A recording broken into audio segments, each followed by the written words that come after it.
서 변호사님, 윤석열 대통령이 아마 지난 15일이죠. 교육부 그 교육계획 보고를 받으면서 특히 수능과 관련해서 부모 찬스가 없는 공정 입시 방안을 좀 마련해 봐라. 그 부모 찬스라는 게 이제 결국은 사교육이라든가 이런 것에 하면은 출발선이 달라버리지 않느냐, 그런 지시를 한 것 같아요. 교육 개혁 차원에서. 그런데 이걸 이제 꼬투리 잡아갖고 민주당이 때는 이때다 해가지고 대통령이 뭘 안다고 수능에 대해서 감나라 변하라 훈수질 하냐 해가지고 지금 공격을 하고 있지 않습니까?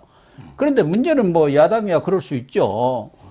근데 유승민하고 이준석이까지 달라들어갖고 그동안 좀 조용히 있더니 그냥 유승민이가 왜 이렇게 설치고 나서는 거예요? 그러니까 지금 이게 이주호 장관도 워딩은 그 워딩은 아니에요. 네. 이주호 장관도 이게 뭐 쉽게 내라 어렵게 내라 이게 아니고요. 뭐라고 정확하게 이게 아다르고 어다르기 때문에 아주 수능 같은 거 아주 민감합니다. 이주호 장관의 워딩은 학교에서 안 배운 거, 학교에서 안 배운 거는 내면 안 된다. 이렇게 말한 거, 학교에서 안 배운 거. 예. 이게 정확한 워딩이고. 그다음에 윤석열 대통령은 이미 작년부터 공교육에서 다루지 않는 내용. 그렇죠. 을 내면 안 된다. 예. 그러니까 약간은 다를 수 있죠. 학교에서 안 배운 거, 뭐 안 가르쳐주면 안 배운 거하고. 예. 그런데 공교육에서 다루지 않는 분야가 있거든요. 저는 윤석열 대통령의 발언은 아무런 문제가 없어요. 예. 공교육에서 다루지 않는 분야는 내면 안 되는 거죠. 국어시험 뭐 문제 그거 보니까 그걸 누가 풉니까? 뭐 우리가 뭐 소설, 시, 수필 이런 데 문학 분야가 있고 예. 말도 안 되는 게 비문학 분야가 있는데 예. 아니 도대체 이게 문제를 읽어도 제가 이해를 못하니 문제를 읽어도 이게 다른 과학 분야를 국어에 가져가 쓰라니까 읽을 수가 없잖아요. 국문학을 전공한 제가 무슨 말인지를 모르겠더라고요. 그러니까 제 말은 이게 뭐 저는 이주호 장관 말도 아주 틀린 말은 아니에요. 그냥 그게 그거죠. 뭐 정확한 워딩은 공교에서 다루지 않는 분야. 예. 근데 이주호 장관은 이걸 표현을 그냥 학교에서 안 배운 분야는 이게 내지 마라. 이렇게 이제 됐는데 제 말은 이제 이걸 꼬투리 잡아가지고 막 왜곡해서 지금 이게 벌떼처럼 공개하고 있는 저는 이게 그 좌파들은 먼저 완전히 끈수 잡았다. 예.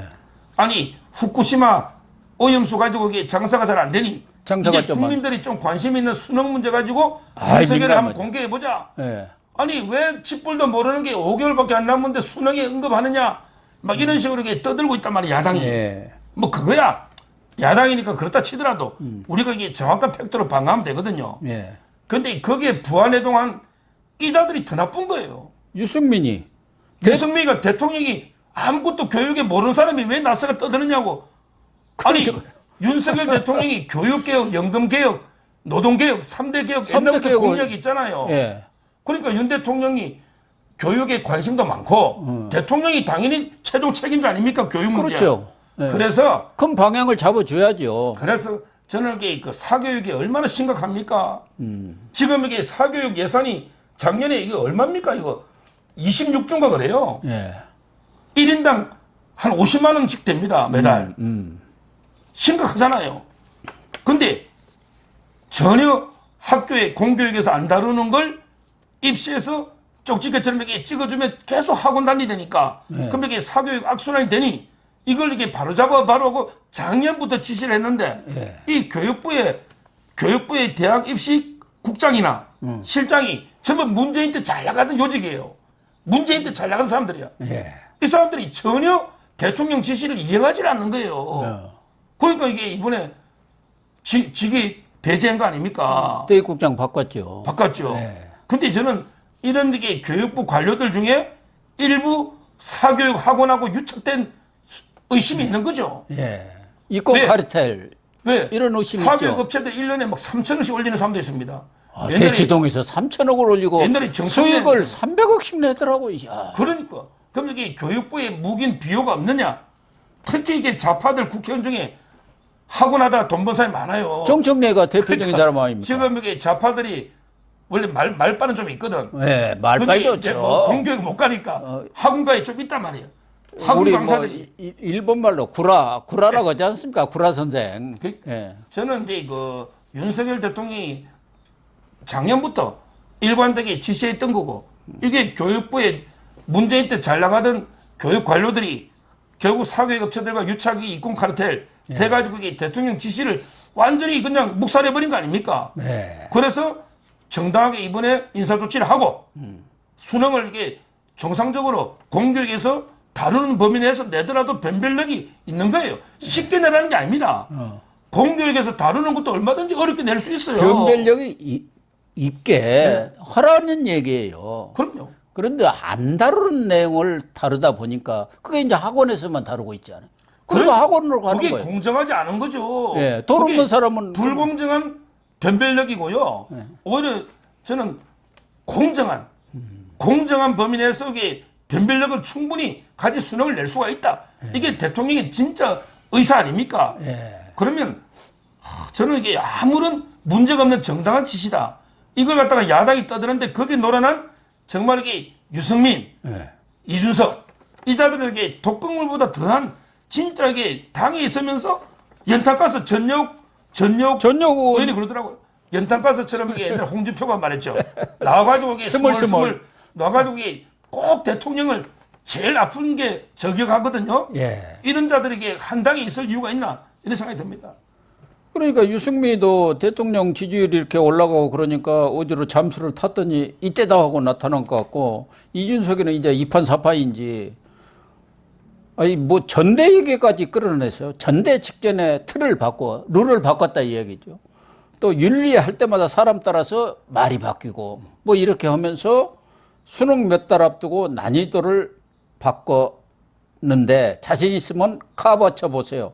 그러니까 자신 있으면 아마 저 윤핵관보다 카바를 잘 쳐봐라. 당신들은 애쓰면 잘하겠냐 뭐 그런 뜻인 것 같아요. 내가 이렇게 보니까 이 문해력이 좀 떨어지는 사람인지 그 SNS 쓴 거 보니까 그런 얘기인데 참 이 유승민, 이준석 이런 사람들은 어쨌든 지금 국민의힘 소속으로 있는 사람들 아닙니까? 거기서 또 정치를 하겠다는 사람들이면은 뭐 야당이 그럴 때 카바는 못 쳐줄 망정 뭐 이렇게 같이 거기다 도끼를 들고 나설 필요는 없는 거 아닌가요? 그게 정치적인 도의 아닌가요? 아니 그러니까 근데 제가 어제 방송에서도 했는데 예를 들어 이게 대통령 지시가요. 이러면 문제가 있어요. 예를 들어 이게 대통령 지시가 야 지금 이게 공교육에서만 시험 문제 나오는데 앞으로 이게 공교육에서 안 다루는 거 있잖아. 학원에서만 다루는 거 이런 것도 시험 문제 좀 많이 내라. 이러면 이게 수험생들이 혼란이 오죠. 그렇죠. 아니 학교에서 안 다루는 걸 학원 가서 배우라고 하는데 그럼 이게 빨리 나 학원 가야 되나 말아야 되나 이게 혼란이 오잖아요. 근데 대통령 지시는 그 반대예요. 대통령 지시는 그냥 이게 학원에 안 가도 공교육에서 다루는 거 가지고 충분히 변별력 있게 내라는 거 아닙니까? 아 그러면 무슨 수험생이 혼란이 옵니까? 자기 배운 범위 내에서 시험 낸다는데 지금처럼 열심히 하면 되는 거지. 아무런 문제가 없는 거예요. 이게 마치 뭐 엄청나게 물수능으로 쉽게 내라 이 뜻으로 곡해를 해가지고 수험생들이 혼란이 온다. 이렇게 이것도 괴담이라 봅니다. 우리나라에 교육 괴담 있잖아요. 이재명이 하는 거 정말 이런 거 보면서 이게 저도 이것 때문에 아침에 이게 저희 집사람하고 좀 이게 한 30분 넘게 논쟁하다 왔다니까. 그랬어요. 집사람들이 야 물수능 내면 어떡하냐. 왜 제도 다음 달 앞두고 이게 하느냐 이게 답답해요. 진짜 이런 게 아주머니들이 많이 있을 거라고요. 특히 뭐 강남에 제 집이 이제 대치동 우리 강남이니까 역삼동 대치동에서 한 20년 이상 살았습니다만. 그러니까 이준석이 갔는데 대치동이고 목동이고 근데 너 국회 앞대지 다 나를 놨다 이런 식으로 이렇게 선동질하고 있는 좀 심각한 상황입니다. 그래서 저는 그 이재명이가 혁신위원장을 김은경이를 시킬 게 아니라 정치도 잘 알고 비중 있는 당대표 다 한 사람들 아닙니까? 유승민, 이준석 불러서 시켰으면은 아주 혁신을 잘할 텐데 여차하면 자기도 팍 잘라버리고 이재명이도 그러니까 김은경이 같은 사람 시켜놓으니까 지금 맥이 없지 않습니까? 어쨌든 이 정치 도의적으로 보나 인간적으로 보나 이렇게 하는 것은 본인한테도 정말 도움이 전혀 안 되는 일인 것 같습니다. 네, 시청자 여러분. 오늘 방송 마치도록 하겠습니다. 시청해 주셔서 감사합니다. 감사합니다.